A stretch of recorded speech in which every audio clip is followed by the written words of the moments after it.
Welcome to Decode, a podcast that delves into the complex world of K-12 computer science education, highlighting the significance of storytelling in comprehending educational data.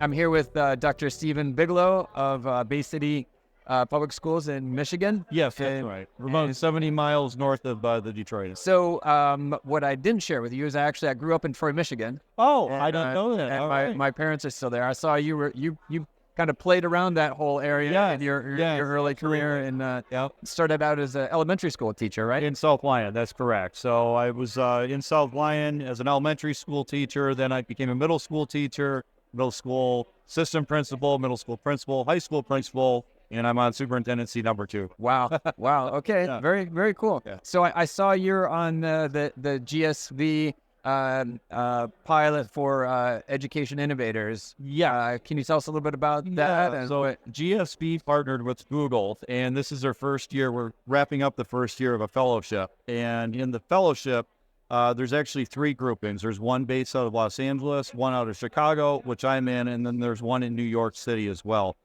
So each group, overall, there's approximately 25 people. But routinely, every couple months, I would meet with a group in Chicago. And we all are working on our own projects, utilizing some of the resources of both Google and GSV. And the project that I was working on was artificial intelligence for classroom teachers and how to increase their level of comfort, also explore and learn a little bit more about how to use it, and use that to think about how to build policy so we know that when we're working with kids, we're doing so in a safe way, where we're mitigating all of those concerns that a classroom teacher is going to have, and also making sure that as we're doing so, we're not just sending student data up into the cloud where we don't know what happens to us. So we're working through all those problems, and ultimately I'm using it to design professional development for our teaching staff over the summer for next fall. I mean, it's really cool to hear kind of the level of engagement that you have around this, because you're dealing with change management, right? And you have been for like the past decade. Yeah, there's a lot of fear around it, right? There really is. So, and I'll tell you, with the group, that it's only a small cohort of teachers I'm working with. And within your district? Within my district, 10 teachers, and we run the gamut from fearful of AI and not understanding what it was originally to people who are ready to maybe go a little too quickly in it. So it's that perfect mix, and what we found is all of the teachers have embraced it now, but cautiously. And in order for this to be successful, if it's me saying this is what we're doing, it won't work. So it has to come organically from within the organization. What do you think is driving the fear? Well, there's a couple things. Number one, for a classroom teacher, it's the idea of cheating and maybe even loss of control. So in the nightmare scenario, you're the student, you do your entire traditional essay on ChatGPT, for example, and then the teacher uses a chat rubric to grade it. And at some point, it's just nobody's actually doing the work. It's going back and forth. Right. And obviously, so it leads to discussions of what's appropriate in elementary school, what's appropriate in middle and high school.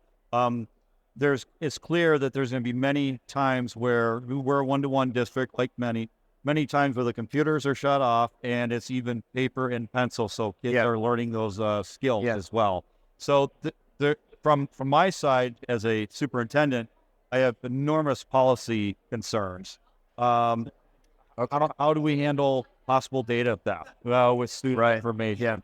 So we're working through. Is there Michigan state legislation around this or policy implementation? No, but there are districts that are writing good policy all over the place, not just in Michigan. And so there's these loose organizations, and they're coming. You've seen teachai.org, I absolutely have. That's actually one of the main ones. We just talked with Pat Young-Pratt earlier today, who leads Teach AI, and they've got a ton of resources. They do. Right? It's been pretty useful for you. Very useful. So ultimately, that's what we're doing. But one of the things he's tracking also is the states that have adopted a framework. Has Michigan adopted anything like? I think there's maybe 9 of the 50 states have done something like. Right. Yeah. And that's the thing with public schools. we are traditionally slow, bureaucratic organization. Yeah, of course. Not that any of us like it, it's just how they But are. you got a big jump on things, actually. I mean, this is pretty forward thinking. We are trying. Yeah. What are the biggest policy concerns for you that you're thinking about? The student data. Student data. What happens if a student here's the big one. What is cheating anymore? What specifically is it? Well, that's a good question. So there's got to be guardrails put in place. Writing an entire essay through AI where you're not doing anything, cheating. However, if you're using it to structure your arguments or to improve it, when we think about things like Grammarly, how they simply improve, is that cheating? In my mind, it's not. Yeah. But at what point is it not cheating? Sure. Yeah, like when your Microsoft Word and it underlines the misspelled word, is that cheating because I did autocorrect? Or? Yeah. So the other concern, which I have no idea how I'm going to be able to rectify this, it's my own, but I'll use Grammarly as a perfect example. My writing has changed because of Grammarly. Now, I was a good writer, but Grammarly will find better ways to do it. And because of that, it may, have a suggestion. And I now don't want to see those suggestions come up. So I found myself altering my writing so I don't get the prompt from Grammarly. And there's some worries there when we're talking about AI, like who's training who. So lots of consideration. Well, so when I think about AI, I mean, I run a computer science robotics education company, and I think about jobs. Yeah. Right? And so there's a really big compelling argument there to implement AI. But I mean, I just look at the job of the developer, which has dramatically changed. Yeah. Right. It used to be you got to know all the code. You got to know the syntax. You got to know all of this stuff. You have to memorize and remember all these things.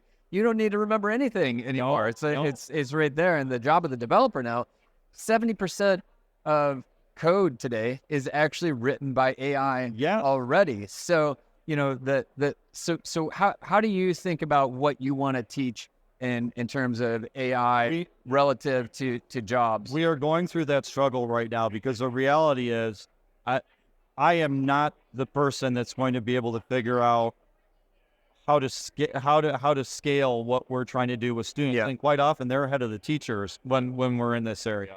I look to other resources really to inform me what the next trend is and where I need to go with it. We are very, very heavy in our school district and also in our region in STEM education. Yeah. We have some grant dollars coming through Dow Chemical, which is just down the street from us. So that's what I was going to ask you. So, you did a pretty big turnaround in Bay City. Yes. And I would think, partnerships with the local businesses are key. Like, I mean, how are you thinking about that now and preparing the students for jobs? That is exactly. So through what we call the profile of a graduate, which isn't unique to a school district, but for Bay City, we held numerous business partnership meetings. So we have businesses come in. What are you looking for from our graduates? What is it that you need them to know? Yeah. And a lot of it is simply they need people who can work synergetically with others and have a conversation and those sorts of things. Yeah. But also, what are the technical needs that you need? We have Nextier down the street who's doing autonomous driving. It is a mecca for automobile engineering as well. Yeah, of course. What specifically do you need them to know? Now, they're not telling us we need them to know how to program in, this is an age with Python or something like that. Yeah. However, they need people who have the ability to problem solve and work through complex situations. Yeah. Because the technology is going to continue to change.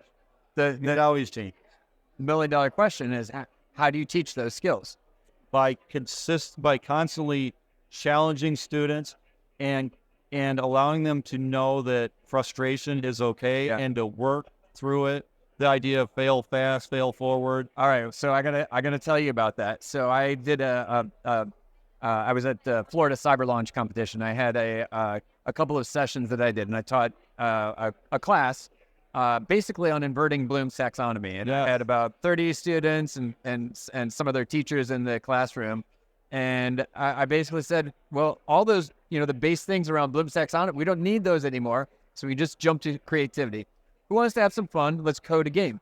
And everybody's hands went up. And we started doing prompts in ChatGPT, write me code for a game similar to Simple Simon. And we plugged it into the Pi top with some LED lights and everything. And the first time we wrote it, it was very obvious that there was nowhere to plug the wires in. We didn't know where to plug them in, so we had to reprompt him, like, which port do we plug the wires in? And we started going through this process, and it was very analytical. I'm actually writing a blog on this right now because it's about failure. At the end of the session, and I did this twice in a row, I failed twice in a row. Yeah. I didn't get the game to work. Right. And then we talked at the end of the session with the students and the teachers and asked the real question, did we fail? And no, we did, because we spent the whole session doing critical reasoning and thinking and trying to figure out. You've cleared some hurdles that next time you'll make it a little bit further. But it's interesting because we talk about failure. Who is willing to stand up in front of the class and fail? Well, as an example, as a superintendent, I have my own stress in my life because I need to fail, but I have to be careful how often I fail because, like, hey, what are you doing here? Yeah. We've got to get through this. One of the things that I just thought of is we talk about what are some of the concerns with generative AI, the idea that answers are correct. We can't rely on that either. So, for example, if you look at like Dolly and you ask it to create an image, and the person has 7 fingers or a leg coming out of an elbow, like, you see weird, like, and so we rely on it too heavily, and we don't have the critical ability to discern what's real and what's not, and what's appropriate and what's not. That's a huge risk. Yeah. So. Well, here we are, ASU GSP conference. It's all focused on AI. You're spending some time here. What are you hoping to take away? Anything earth-shattering that you've learned so far? I find it exciting, and seeing other people who are excited about AI. It's all earth-shattering. It's completely overwhelming. I'm thinking, oh my gosh, there's so much I don't know, and I'm just embracing that, and just kind of throwing myself in the flow. But it's been wonderful. Yeah. Well, that's great. Well, thank you so much for taking the time. Really appreciate it. It's a real pleasure. Thanks for listening. If you found this conversation valuable, please leave a review on your favorite podcast platform. We will see you next time on Decode.